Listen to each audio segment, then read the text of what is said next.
Nobody tells you that awakening your inner warrior goddess is going to feel like dying, because before you become her, you have to bury the version of you that kept everyone else warm while you froze to death. This isn't some magical sparkle light moment where you suddenly feel confident. It's the part where you start seeing your life clearly for the first time. And clarity doesn't always feel good. It feels like betrayal. You start to notice that the life you called peaceful was actually just quiet compliance. The relationships you thought were good enough were just trauma bonds in prettier packaging. You look around and realize that almost everything you built was built while you were half asleep, half available, half alive. And the rage that comes up, that's sacred. That's the signal. That's the warrior waking up in you, and she's not interested in making anyone feel safe. This isn't about empowerment. That word's been sanitized to death. This is about confrontation with your history, with your patterns, with the version of you that performed to survive. So if you've been feeling like everything is unraveling, it's not a breakdown, it's a burial. And you're not losing yourself. You're meeting the woman you were always meant to be before the world taught you to shrink. Chapter 1. You stop explaining your no. Thesis. The first real shift isn't aggression, it's refusal without performance. You stop softening your truth to maintain your likability. The pattern, you used to lace your boundaries with apologies. You offered disclaimers, justifications, emotional backflips to make your no sound like an almost yes. You didn't just decline the invitation, you carried the guilt of making them uncomfortable, because somewhere inside, you were still trying to be easy to love. The psychological mechanism, this is the fawn response, a survival strategy deeply wired in those who learned that love was conditional.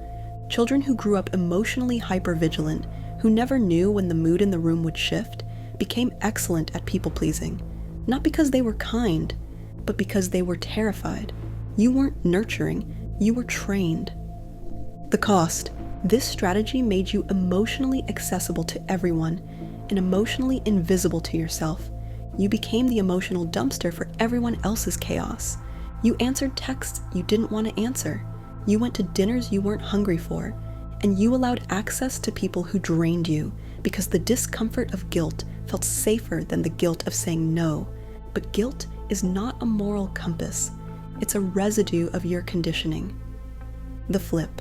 One day, you stop explaining. You don't offer excuses or soften your delivery. You just say, no, that doesn't work for me. And when the silence follows, you don't fill it. You let it echo, because the moment you stop managing other people's emotional reactions to your truth, you're no longer performing, you're protecting. This isn't about being rude, it's about being real, and real women are rarely convenient, perfect. Here's Chapter 2. We're going deeper. Chapter 2. You become intolerant to performative relationships. Thesis. The second stage of awakening isn't loneliness, it's disgust. You stop pretending you feel safe where you're merely tolerated. The pattern. You used to keep dead relationships alive through effort. You reached out first. You made excuses for their silence. You filled every awkward silence with performance, smiles, small talk, forced softness, just to keep the illusion of connection alive. You laughed at jokes that insulted you. You played along when they forgot your boundaries. You stayed present even when your body was screaming to leave, because you didn't want to be too much. You didn't want to be dramatic. You didn't want to be alone. And so you stayed loyal to places where your presence was only valuable when it was passive. The psychological mechanism, this is relational survival wiring shaped by early emotional neglect. You learned that connection wasn't something you received, it was something you earned by shrinking. You believed that if you were agreeable enough, low maintenance enough, undemanding enough, they'd finally choose you fully. This is called anxious attachment. It's not love, it's abandonment dressed in hope. The cost. You spent years decoding breadcrumbs. You mistook access for intimacy. You confused attention with affection. And you accepted emotional scraps from people who never intended to nourish you.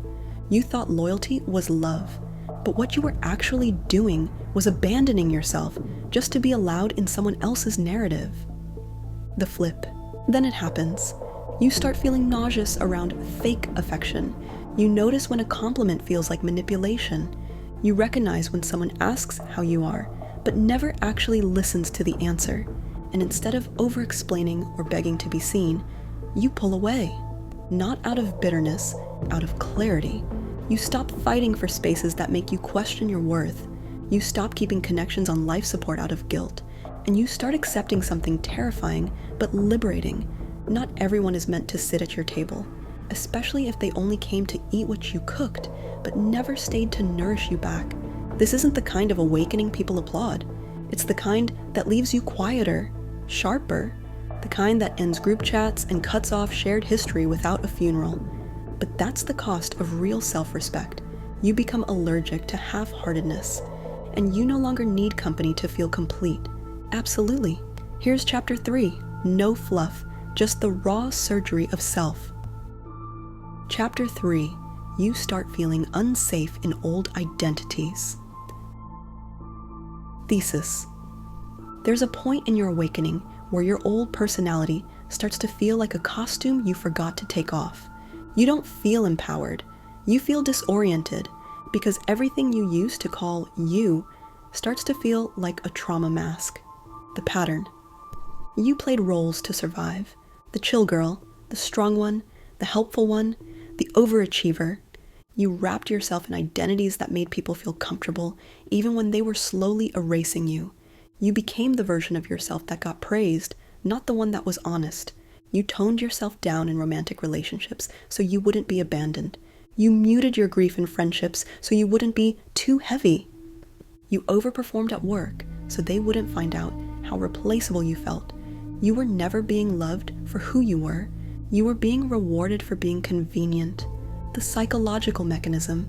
This is identity trauma, a fractured self-structure created by chronic self-abandonment. It happens when your nervous system learns that authenticity equals threat. When truth gets punished, you start curating versions of yourself that can pass as acceptable. And the more you do it, the more you lose track of your own inner experience. This is called emotional dissociation. You don't even know what you feel anymore, only what you're supposed to feel. You become a walking response, not a person. The cost. At first, people like you more. You're easy, predictable, low risk. But behind the mask, you're decaying. The disconnection becomes unbearable. Even when you succeed, it feels empty.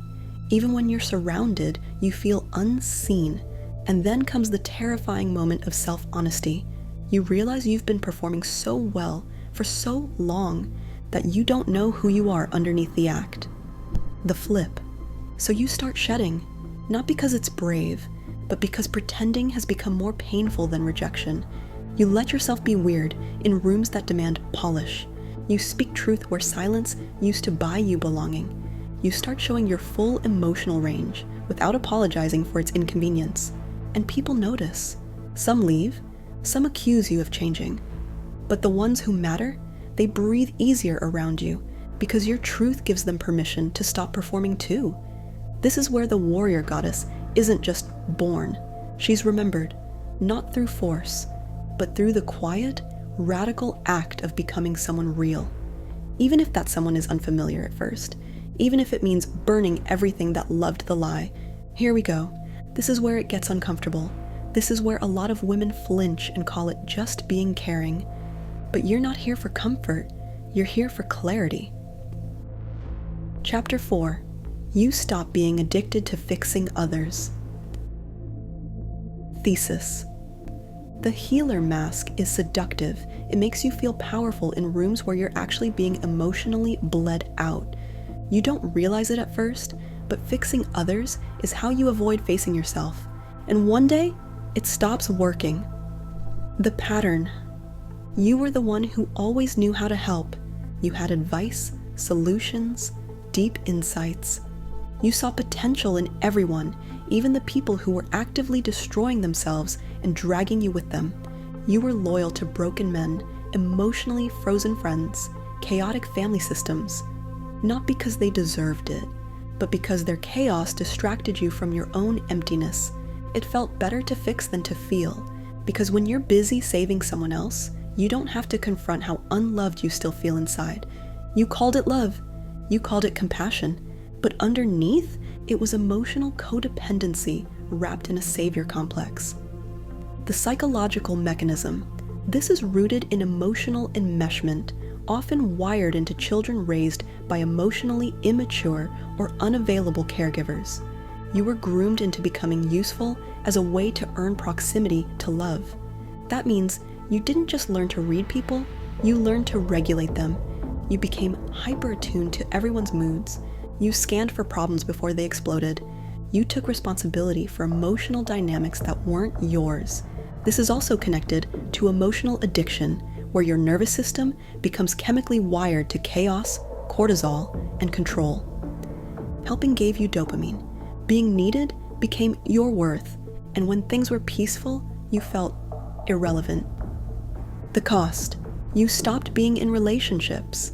You started being in emotional projects.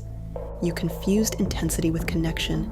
You believed that love meant sacrifice, and you found yourself constantly drained, constantly disappointed, constantly wondering why no one ever showed up for you the way you showed up for them. But here's the brutal truth. You taught people to expect your emotional labor without ever teaching them to offer theirs. You trained people to see your love as service, and in doing so, you disappeared. The flip. Then, something breaks. You look at the person you've been trying to fix, and you realize they never wanted healing. They just wanted an audience for their suffering.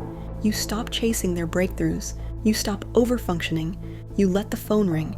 You stop rewriting your schedule to accommodate their chaos. You say the most powerful sentence in your healing journey, "That's not mine." And when the guilt rises, you don't run. You sit in it. You study it like a language you were forced to learn but never consented to. Because guilt doesn't mean you're doing something wrong. It means you're doing something different than what your trauma taught you. You're no longer the fixer. You're not the rescuer. You're not the therapist, the translator, the cushion, the emotional sponge. You're a woman learning to stand still in her own clarity, and sometimes clarity looks cold, but that's only because the warmth you used to give away was never yours to lose in the first place. You're in the thick of it now, where most women turn back, because the next part isn't powerful, it's painful, and if you're really awakening your inner warrior goddess, you won't get to skip this grief. Chapter 5. You grieve who you were when you didn't know better. Thesis. There comes a moment in your awakening where it stops feeling like liberation and starts feeling like loss. You begin to mourn the version of you that got through life the only way she knew how, by pretending she didn't need to be seen. The pattern. You look back and realize how much of your life was lived in survival mode. You weren't thriving, you were adapting. You were calling yourself strong, but you were really just numb. You laughed when things hurt. You called your trauma just how life is. You romanticized pain so you could justify staying in it. You didn't know it was allowed to be better. You didn't know you were allowed to ask for more. And when you finally start waking up, when you finally stop abandoning yourself, it doesn't immediately feel empowering. It feels like grief, because now you see it clearly. The times you stayed silent to keep the peace. The times you apologized for someone else's cruelty. The relationships you begged to make work that were never meant to hold you. The years you spent turning yourself into someone more lovable, more tolerable, more palatable. The dreams you shelved for people who wouldn't even meet you halfway. And it hits you. You lost time. Time you can't get back. The psychological mechanism. This is called post-traumatic growth, and contrary to what Instagram says, it doesn't come with a glow-up. It comes with nausea, with rage, with sorrow so deep it makes your spine hurt. You're experiencing cognitive dissonance collapse, the process where your old self-concept no longer holds up under the weight of your current truth, and your nervous system, used to adapting, is now being forced to feel. There's no dopamine here, just raw truth. The cost. You lose your identity scaffolding. You lose relationships that only worked because you stayed small. You lose the illusion that the pain was worth it, and you sit in this unbearable clarity, asking yourself, why didn't I leave sooner? Why didn't I see it? Why did I let them? And here's the most violent part. There is no clean answer. There is no justice for time lost in survival. There is only reckoning. The flip. You stop trying to reframe it. You stop pretending it was all meant to be. You let yourself grieve without aesthetic. You let the disappointment hollow you out, because only in that emptiness can something true take root. This is the part where most people relapse into performance. They'd rather be numb than face what they allowed. They'd rather get back on the self-improvement hamster wheel than sit in the truth of what was never okay. But you're learning to sit in it. You're learning that grief is the proof you're finally awake. You're learning that mourning is the price of re-entry into your own life. Because you're not just becoming someone new, you're burying the girl who didn't know she had a choice. And that burial is sacred. Let's burn the bridge. This is the part where your awakening stops being internal and starts having consequences. Not because you're doing something wrong, but because you're no longer making yourself easy to swallow. Chapter 6. You scare people who benefited from your silence. Thesis. Once you start operating from self-respect instead of self-abandonment, the people who were comfortable with your silence begin to feel attacked by your clarity. The pattern. You used to be the peacemaker, the one who brushed things off, the one who internalized blame just to avoid conflict. You allowed yourself to be the buffer, the punchline, the afterthought, because it was easier than being misunderstood. You didn't speak up when they crossed the line. You rationalized their coldness. You gave second, third, 10th chances because they were going through a lot. You kept your voice low because you were scared that using your full volume would mean losing the room. And here's the cruel twist. They didn't love you. They loved your silence. They loved how easy you were to manipulate, how predictable your forgiveness became, how rarely you made them look at themselves. The psychological mechanism. What you're witnessing now is narcissistic injury, a psychological backlash that happens when people who depend on control are suddenly met with boundaries.